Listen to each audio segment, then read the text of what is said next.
Le vendredi 18 décembre 2020, l'ICCO, Organisation internationale du cacao, à son siège aux 2 plateaux ENA, avenue Bougadoudou, à Abidjan, en Côte d'Ivoire, a organisé une conférence de presse pour présenter son nouveau président, l'ambassadeur Ali Touré, et informer sur le rôle du secrétariat exécutif de cette institution. M. Michel Arion, directeur exécutif, a planté le décor de la cérémonie en remerciant les journalistes d'avoir fait le déplacement. Je suis Michel Arion, le directeur exécutif du secrétariat de l'organisation.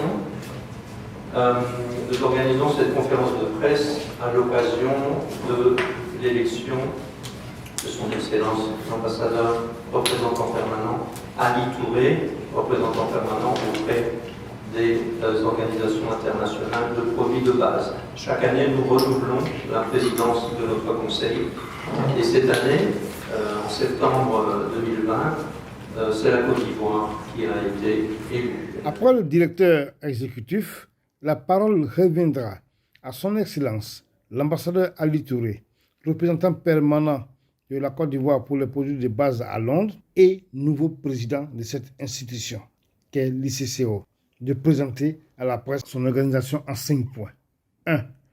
Présentation de l'ICCO. 2. Les missions. 3. Les activités. 4. Les plateformes d'échange. 5. Les membres. L'Organisation internationale du cacao, ICCO, est une organisation intergouvernementale fondée en 1973 sous les auspices des Nations Unies et fonctionnant dans le cadre d'accords internationaux successifs sur le cacao. Je voudrais indiquer à toutes fins utiles que nous sommes au 5e accord. Le premier accord a eu lieu en 1973, ensuite en 1980, ensuite un nouvel accord en 1993, ensuite un autre accord en 2001, et nous sommes actuellement sur l'accord international du cacao de 2010. L'organisation regroupe 51 pays membres, dont 22 pays producteurs de cacao, dont je suis le porte-parole, et 29 pays importateurs de cacao, dont l'Union européenne assure la présidence. Il représente 92% des exportations mondiales de cacao et 80% des importations mondiales de cacao.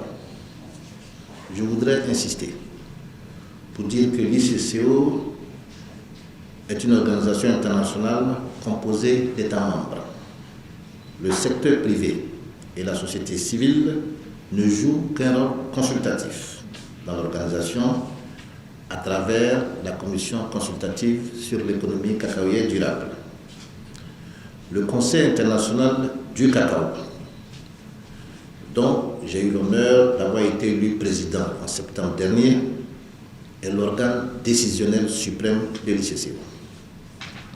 Il est composé de tous les États membres de l'accord international de 2010 sur le cacao. Le Conseil tient 2 sessions ordinaires par an, en général une en avril et une autre en septembre. En considération de la pandémie Covid empêchant nos membres de voyager, nous avons été obligés de tenir des sessions virtuelles, y compris des sessions spéciales, en plus des sessions ordinaires. Nous avons tenu 2 sessions spéciales virtuelles. Une a été tenue sur l'amendement de l'accord international de 2010 sur le cacao et une autre a été tenue sur les problèmes liés au cacao fin. Le cacao fin, c'est le type de cacao en général qui est cultivé dans les pays latins. Le secrétariat de l'ICCO est à la fois le secrétariat technique de la Convention ayant créé l'ICCO, l'accord international sur le cacao et l'organe exécutif de l'ICCO ayant la charge d'appliquer le programme de travail et les plans d'action de l'organisation tels qu'adoptés par le Conseil international du cacao. Il est dirigé par un directeur exécutif qui est élu par le Conseil. L'actuel directeur exécutif, c'est M. Michel Arion, qui est le directeur exécutif de l'Organisation internationale du cacao. En ce qui concerne les missions, il faut savoir que l'ICCO vise à promouvoir et à soutenir la durabilité économique, sociale et environnementale de la chaîne de valeur du cacao et en particulier à améliorer les conditions de vie des producteurs de cacao. Améliorer le revenu des cacaoculteurs, mettre en œuvre et soutenir les systèmes agroforestiers, mettre en œuvre et soutenir les plans nationaux de développement cacaoyer, encourager la transformation locale et la consommation locale de cacao, et enfin améliorer le dialogue politique et la coopération entre tous les acteurs du secteur de la chaîne de valeur. Telles sont les missions essentielles de l'Organisation internationale du cacao. Au niveau des activités, dans la pratique, le secrétariat de l'ICCO, qui est dirigé par M. Michel Arion, donc le directeur exécutif, est un centre de connaissances et d'information de référence ayant pour mission de collecter et de diffuser des statistiques et de produire des rapports sur l'économie cacaoyère mondiale. Une plateforme de coopération institutionnelle, d'échange et de mise en réseau entre ses États membres, ainsi qu'avec le secteur privé et avec la collaboration de la société civile. Une source d'assistance technique pour ces pays membres afin de renforcer leurs capacités et de faciliter le soutien d'autres partenaires financiers. Ce que nous ne sommes pas. L'ICCO n'est impliqué dans aucune transaction commerciale, financière ou logistique relative au cacao. L'ICCO n'est pas un organe de régulation, genre Ghana Cocoa Board ou le Conseil Café Cacao en Côte d'Ivoire. L'ICCO n'est non plus pas une agence de développement. En ce qui concerne les publications, l'annuaire mondial du cacao, c'est un annuaire qui propose les coordonnées de plus de 1000 organisations du secteur cacaoyer. Il y a aussi le bulletin trimestriel de statistiques du cacao. C'est un document de référence fournissant régulièrement les informations les plus fiables et des analyses actualisées et pointues sur l'économie cacaoyère. Les événements, nous en avons deux.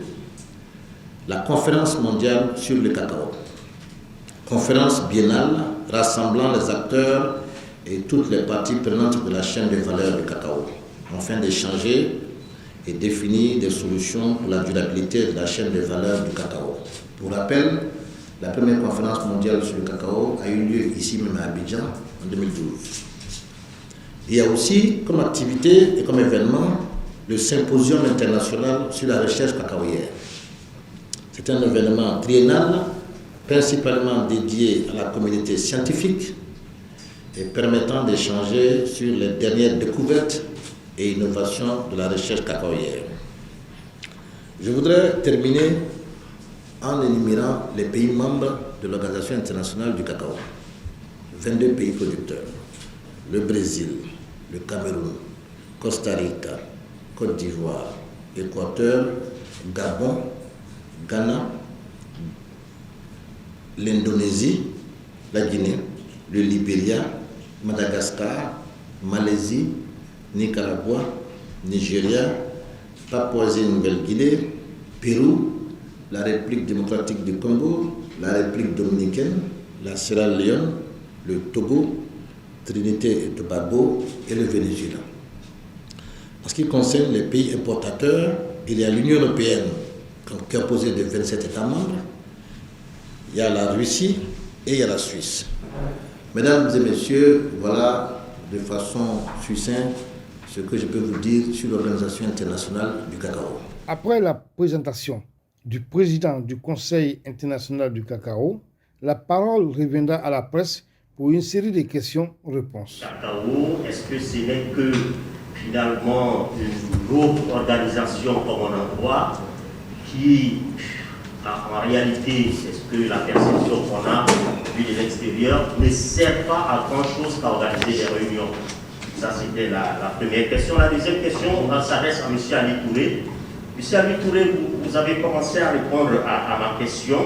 Je voulais savoir, est-ce que votre arrivée à la présidence de cette organisation va avoir un réel impact, parce que pour le petit producteur de Gagnois ou encore de Mbalmayo au Cameroun ou même des villages au Ghana, apprendre qu'un Africain est président de cette organisation est porteur d'espoir.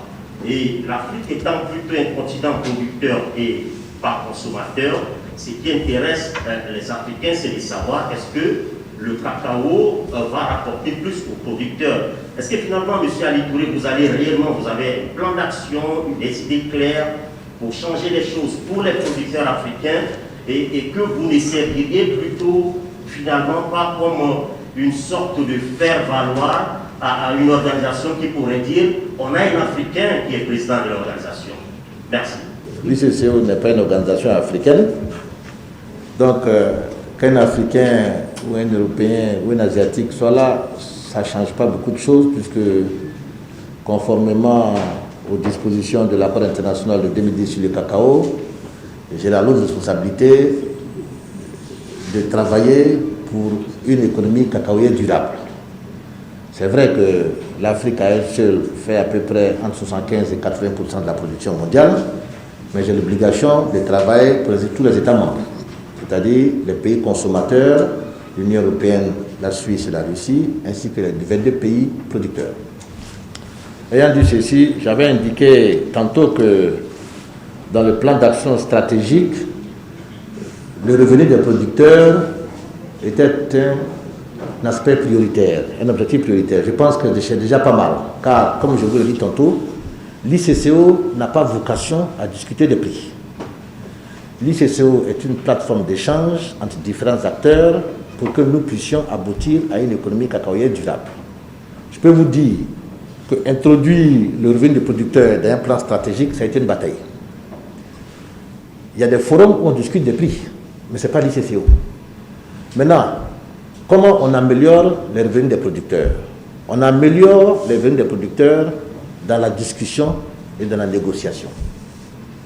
Je fais partie des gens qui pensent que tout peut s'obtenir, ça dépend de la manière dont vous demandez ce que vous voulez. Il appartient aux structures techniques des États membres, en collaboration avec leurs gouvernants, de fixer les prix en fonction du prix international. L'ICCO ne rentre pas dans la fixation des prix. Nous ne sommes ni affiliés à la bourse de Londres, ni affiliés à la bourse de New York. Nous sommes une plateforme de discussion. On a la chance, les multinationales que vous connaissez, dont je ne citerai pas le nom, se retrouvent dans la commission consultative. Les ONG se retrouvent dans la commission consultative. Les plus grands producteurs et les plus grands consommateurs se retrouvent à l'ICCO. Donc nous pensons que c'est une occasion d'échanger sur les points spécifiques de la durabilité économique, environnementale et sociale. Donc moi, j'ai mis ma présidence sous l'amélioration du revenu des producteurs. Et le Conseil est d'accord avec cette option, dans la mesure où tout le monde constate qu'au fur et à mesure qu'on avance, quand on quitte de 15 000 $ la tonne à 2 000 $ la tonne, et quand l'industrie du cacao génère 100 milliards de dollars et qu'il y a moins de 6% qui deviennent pays producteurs, c'est une alarme et tout le monde en est conscient. Donc, je voudrais vous rassurer, M. Saïd, je ferai ce que je peux, mais souvenez-vous, et c'est important de le savoir, je suis le président du Conseil, mais je suis à la disposition des membres du Conseil. Je ne fais pas ce que j'ai envie de faire, je fais ce que les membres du Conseil, c'est-à-dire les 51 pays membres, souhaitent que je fasse.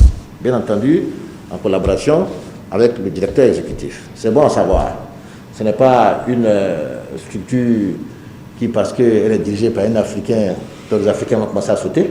Non, non, non.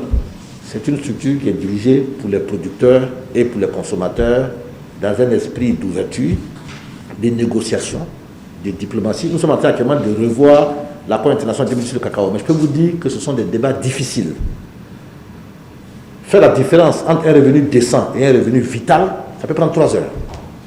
Parce que chaque pays producteur a sa définition du revenu vital, du revenu décent et du revenu rémunérateur. Chaque pays africain a sa spécificité. Peut-être un planteur à Soubré a besoin de 1 million pour vivre décemment, Et un autre planteur en Amérique latine a besoin de moins de 1 million pour vivre décemment. Donc c'est des négociations difficiles. Voilà ce que je voulais dire sur ma présidence. Merci. Monsieur le directeur exécutif, vous avez la parole. Merci, je vais un peu compléter. Je pense que votre premier point, c'est très clair. Hein. Nous n'avons aucun impact direct sur le cours du cacao, puisque nous n'achetons pas, nous ne vendons pas. Et les entreprises privées ne seront pas membres de notre organisation. Néanmoins, je crois que notre rôle est important en tant que plaidoyer et de participant au dialogue global. Je voudrais juste saisir les deux exemples que M. Touré a mentionnés. ALICO, il a parlé de ALICO, l'Alliance pour le Living Income dans le secteur du cacao, qui est une plateforme initiée en fait par 4 pays, la Suisse, l'Allemagne, les Pays-Bas, la Belgique, qui ont chacune une plateforme nationale de durabilité du cacao. Eh bien, qu'est-ce qu'on a? C'est la première fois depuis 2 ans que l'on voit des États importateurs européens de cacao se saisir du dossier du revenu, du living income. Première fois. On n'arrête pas de parler, quand on parle de l'agenda global du cacao, l'agenda économique, ce sont les prix, l'agenda environnemental, c'est la déforestation, l'agenda social, c'est les normes du travail et le travail des enfants. On ne parle que de ces 2 cas, de ces 2 dossiers, déforestation, travail des enfants. Maintenant, enfin, on parle du revenu des producteurs. Je dirais même plus, on a compris que si on règle le problème du revenu des producteurs, peut-être, en conséquence, on va régler les questions de déforestation et de travail des enfants. Donc, cette plateforme ALICO est extrêmement importante. L'autre exemple, c'est ce dialogue qui vient de démarrer entre, d'une part, l'Union européenne. Je rappelle que l'Union européenne, c'est 70%, 75% des importations de cacao dans le monde. Et le cacao la Côte d'Ivoire et le Ghana qui représentent 65% de la production. Donc on a les 3 acteurs majeurs du marché du cacao. Encore une fois, au début, l'agenda c'était la durabilité environnementale et sociale. Et enfin, nous avons pu, parce que nous avons été consultés en tant qu'ICCO, nous avons pu orienter l'agenda de ces discussions entre l'Union européenne et les 2 pays en soulevant en fait le dossier des prix à travers celui des revenus pour le mettre en premier plan. Donc voilà le rôle de l'ICCO, c'est ce plaidoyer, en essayant d'être le plus objectif avec justement des courbes de prix comme ça, ça parle le plus, c'est l'argument le plus convaincant, je crois qu'on puisse trouver. Et donc c'est ce qu'on appelle, je dirais, le soft power, c'est un pouvoir qui n'est pas d'imposer des règles, de prendre des décisions, mais d'orienter les débats. Voilà, merci. Le revenu du producteur, en cette période un peu compliquée de restriction de la demande du Covid notamment. Et ma deuxième question est un peu plus spécifique. Quelle est la position de l'ICCO sur le récent bras de fer entre la Côte d'Ivoire et le Ghana d'une part et certaines multinationales du chocolat d'autre part? Merci. L'ICCO ne se prononcera pas sur le bras de fer entre les multinationales et les États membres. Il appartient à chaque État membre de l'ICCO de mener sa bataille. Pour rappel, l'ICCO est une plateforme de discussion entre différentes parties prenantes. Il y a le Conseil qui est composé des États membres souverains.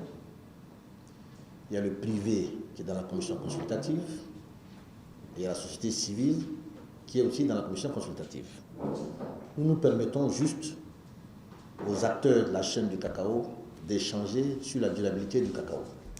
Pourquoi chanceux? Uniquement une question de date, c'est-à-dire que, comme vous le savez, la pandémie a véritablement éclaté dans les 2 grands marchés consommateurs, c'est-à-dire l'Europe et l'Amérique, à partir de mars-avril, quand 80% de la récolte avait déjà été livrée ou expédiée.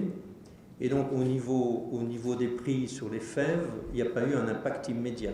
Et on peut dire que les pays producteurs n'ont pas trop été impactés, du moins au début. et avec des réserves. L'Afrique, ce n'est pas l'Amérique latine. On a vu quelques petits pays d'Amérique latine beaucoup plus impactés tout de suite au niveau des fermes et des producteurs qu'on ne l'a vu ici en Côte d'Ivoire ou au Ghana ou au Cameroun ou au Nigeria. Et puis on a vu il faut bien comprendre la chaîne, il y a trois grandes étapes, je vais dire. La production de cacao, la transformation de cacao en produits semi-finis, c'est-à-dire la pâte, le beurre, la poudre, et puis les chocolatiers. Les chocolatiers, eux, ont tout de suite été impactés, puisque dès mars-avril, on a fermé les boutiques, on a fermé les magasins, on a fermé les aéroports, et donc les chocolatiers ont été impactés. Et puis on a vu progressivement l'impact remonter la chaîne, c'est-à-dire qu'en juillet, août, septembre, on a vu que comme les chocolatiers avaient des réductions de leur part de marché, eh bien les transformateurs, eux, transformaient moins. Mais encore une fois, ils avaient déjà acheté. Donc on a vu l'impact remonter progressivement. Et ce n'est que au début de l'automne, septembre-octobre, c'est-à-dire à la fin de la campagne en cours, qu'effectivement, il y a eu une relative, mais pas forte, baisse des prix à la bourse de Londres ou de New York. Voilà. Je dirais qu'on n'a pas globalement noté une forte baisse des prix de la fève de cacao sur les deux bourses principales, le cacao ou Londres ou New York.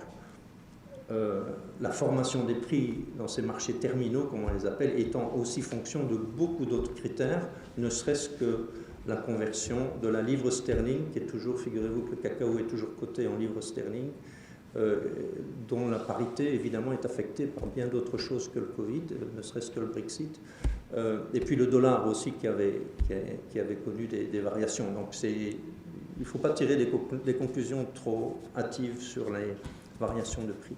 Voilà, je vous remercie. Ma question porte sur les accords qui ont été signés. Vous dites que c'est le 5e accord.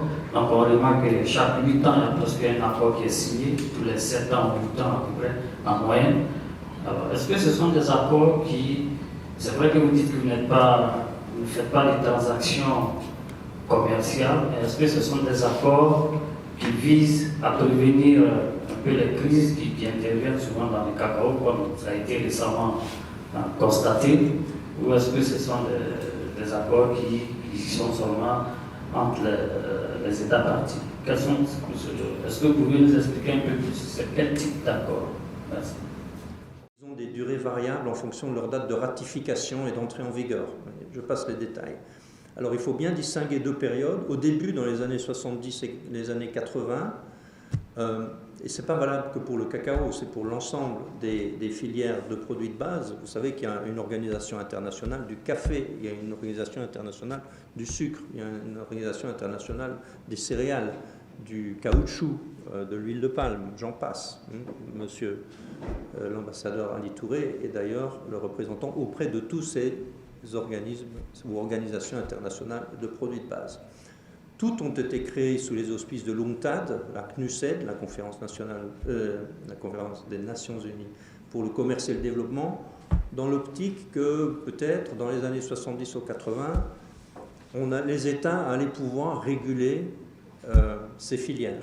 Et donc au début, dans les années 70 et 80, l'ICCO avait une fonction de régulation, notamment des stocks, et autorisait ou obligeait les États à constituer ou à démanteler des stocks. C'est tout le mythe, je dirais, pour les Européens qui sont ici, de la politique agricole commune. On va réguler les marchés. Ça n'a malheureusement pas fonctionné dans les années 70 et 80 parce que c'est très difficile de prendre ces décisions d'achat ou de vente et c'est pas à des États ou à des fonctionnaires internationaux de commencer à prendre des décisions qui doivent être rapides. On a 2 conseils par an, c'est pas tous les 6 mois qu'on achète ou qu'on vend des stocks. Donc le système a démontré ses faiblesses et son inefficacité. Donc à partir des années 90, on a retiré cette fonction de régulation de marché mis en œuvre par une organisation. Mais le problème reste entier. Il est évident qu'il y a des chocs réguliers, au-delà de la volatilité des cours, qui sont effectivement très volatiles, souvent en fonction du climat, mais il y a quand même des tendances lourdes sur lesquelles on a besoin d'une certaine forme de régulation. Et je répète, la question reste ouverte. Mais ce n'est en aucun cas à l'ICCO aujourd'hui d'imposer et même pas de recommander, je dirais, à ses membres des mesures en matière de régulation de marché. Je vous remercie. En ce qui concerne le revenu des producteurs, il est très bas, notamment en Côte d'Ivoire et au Ghana, il y a énormément de pauvreté parmi les cacao-culteurs. Qu'est-ce que vous préconisez auprès des États, parce que vous avez le Conseil, est-ce qu'on peut relever les prix, mais comment faire?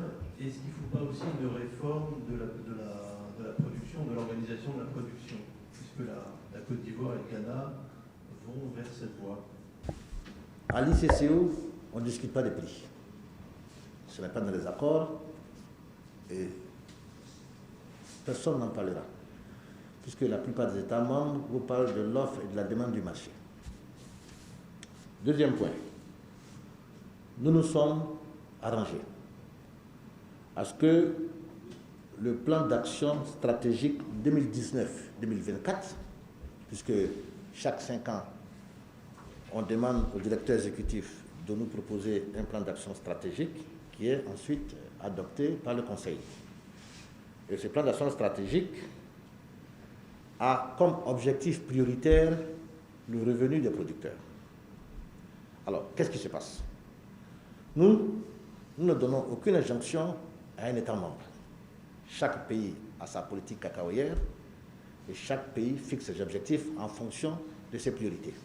Par contre, nous participons à des échanges et à des tables rondes.